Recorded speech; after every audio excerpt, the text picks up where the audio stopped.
আসসালামু আলাইকুম। মানে শুনে আমার কাছে একটা ভাল লাগছে, শরীরে একটা পুনপুন্না ভাব আসছে। ভাবিয়ে কয় ঘটনা কে করছে এটা কিন্তু বের করা এত সোজা না। আমি কই কেন?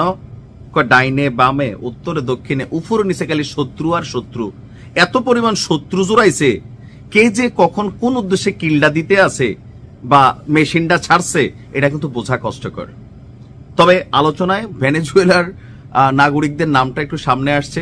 এখন ভেনেজুয়েলা নাকি ইরান নাকি ইরাক নাকি ধরেন পাকিস্তান, মানে কোন দেশ? কারণ সব দেশটা তো গুতাই রাখছে। রাষ্ট্রটির নাম কি? আমেরিকা। একটা ভিন্ন রকম ঘটনা ঘটছে। মানে মাদুরুকে তুইলাই না খুব ভাবসাব দিয়া বলতেছিল ইউ পিপল, মানে মোড়া কলায় হালকা চিকন টান দিয়া এরকম বলতেছিল। হ্যাঁ, ভিক্টোরিয়া এরকম সাইন টাইন দেখাইছে। এর মধ্যে খবর আইছে। তা খবরটা কি? তোমার বাসভবন তো উড়াই দিছে। মানে পুরা উড়াই নাই, ভাঙচুর হয়ে গেছে। কার? মার্কিন ভাইস প্রেসিডেন্ট। ভাবা যায় যে আমেরিকার ভাইস প্রেসিডেন্ট, তার বাড়িতে হামলা ভাঙচুরের ঘটনা। পেছনে কে? আসুন দেখি। মার্কিন ভাইস প্রেসিডেন্ট জে.ডি. ভ্যান্স মাদুরুকে নিয়ে সারাদিন বক্তব্য দিতে বাড়ি ঘরে যাওয়ার মনে সময় পায় নাই। এই ফাঁকে ঘটনাটা ঘটছে। তবে নিরাপত্তা বাহিনী কই ছিল এটা হচ্ছে কথা। যেই সিনসিনাটি এই এলাকার মধ্যে তার একটা বাসভবন আছে, সেই বাসভবনে গতকালকে ভোরে অর্থাৎ মাদুরুকে তুইলা না ঠিক 24 ঘন্টার মধ্যে সেইখানে হামলার ঘটনা ঘটেছে। তো এখন কেন?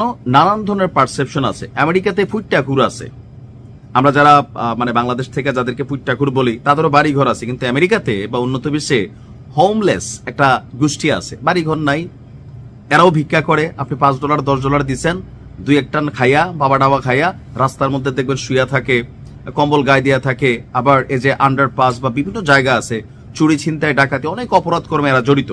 তো এরকম যে একটা গ্রুপ আছে, এরাও এরকম ঘটনা ঘটায়। অথবা শত্রুতাগত দিক দিয়া আমেরিকার ভাইস প্রেসিডেন্ট খুবই গুরুত্বপূর্ণ একটা পদ, নানান কারণে রাষ্ট্র এজেন্ট কোন দেশ, এখানে অনেক কিছু ঘটতে পারে। বিষয়টিকে স্পর্শকাতর হিসাবে দেখছে মার্কিন প্রশাসন। আইন শৃঙ্খলা বাহিনী বলছে যে তারা খবর পেয়ে দ্রুত ইস্ট ওয়ালনাট যে এলাকা আছে সেখানে যায়। তো এখানে একজন সন্দেহভাজন হিসাবে আটক হয়েছেন। কর্তৃপক্ষ বলছে ভ্যান্সের ওহাইওর বাসভবনে ভাঙচুরের ঘটনায় যে ব্যক্তিকে মানে আটক করা হয়েছে তার বিরুদ্ধে ইনভেস্টিগেশন চলছে। এখন আমেরিকার সিক্রেট সার্ভিস বলছে ঘটনার সময় মার্কিন ভাইস প্রেসিডেন্ট ভ্যান্স এবং তার পরিবার ওহাইওতে ছিল না। এখন যারা হামলা চালিয়েছে হইতে পারে চুরি, খালি বাড়ি চুরির ঘটনা হইতে পারে, বাট সময়টা যেহেতু রং। ওই যে একটা ছোট্ট উদাহরণ দিয়ে আরো বুঝবেন, গতকালকে তারেক রহমান বাড়ির সামনে একজনে গিয়ে এরকম সেলফি টেলফি তুলছে, তারাও কিন্তু পুলিশে ধরছে। কেন? এই মুহূর্তে গুলশানের সেই 136 নাম্বার বাড়ি বা ওই রোডটা, এটা খুবই গুরুত্বপূর্ণ। এখানে আপনি যাই চাইলে সেলফি ড্রোন উড়াইলে সাথে সাথে গ্রেপ্তার হবেন। এখন তারেক রহমান আছে। তো আমেরিকার জন্য এই মুহূর্তে হামলাটা নিয়ে নানাবিধ আলোচনা, এই কারণে যে মাত্র ভেনেজুয়েলার প্রেসিডেন্টকে তুলে আনছে 48 ঘন্টা হয় নাই, এর মাঝখানে মার্কিন ভাইস প্রেসিডেন্টের বাড়িতে হামলা। হতে পারে চুরি, সম্ভাব্য বিভিন্ন কারণ। পুলিশ বলছে এটার সুষ্ঠু ইনভেস্টিগেশন হচ্ছে। স্থানীয় গণমাধ্যমের ছবিতে দেখা গেছে বাসভবনের জানালাগুলা ভাঙচুর করা। সিক্রেট সার্ভিসের মুখপাত্র বলছেন অজ্ঞাত পরিচয় প্রাপ্তবয়স্ক সেই পুরুষকে আটক করা হয়েছে। ব্যক্তিগত একটি বাসভবনের বাইরের জানালা ভাঙ্গা সহ ভাঙচুরের কারণে তাকে গ্রেপ্তার করা হয়েছে, জিজ্ঞাসাবাদ চলছে। ঘটনাটি হচ্ছে রাত 1:30টার কিছু পর।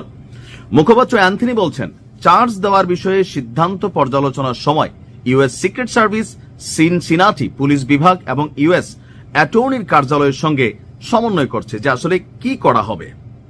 শত্রু তো চারিদিকে, কে কার লোক বোঝা বড় কষ্টকর। তবে ভাগ্য ভালো, আমি জানি না, মানে এই লোকের দাড়ি টাড়ি পাঞ্জাবি টাঞ্জাবি টুপি টুপি পায় নাই, পাইলে এতক্ষণে কোনো না কোনো দেশের এজেন্ট গুলা কিন্তু চালাই দিত, ওই দেশের উপরে খড়ক তুলা নিত। তবে কোনো কারণে যদি এই নাগরিক কলম্বিয়া অথবা কিউবার নাগরিক হয়, আগামী 48 ঘন্টা ওই দুই দেশের প্রেসিডেন্ট নাই হয়ে যাবে। কারণ ট্রাম্প কি বলছে দেখছেন না, যে কলম্বিয়া বেশি বাড়াবাড়ি করে না, কিউবারও কইছে খায়ালামও। তো পরবর্তী টার্গেট অনেকগুলো দেশ, এর মধ্যে গ্রিনল্যান্ডও আছে। মানে এরাই কিন্তু এখন যে খেলাটা চলতেছে আর আমরা হাততালি দিতেছি। ভালো থাকুন, আসসালামু আলাইকুম।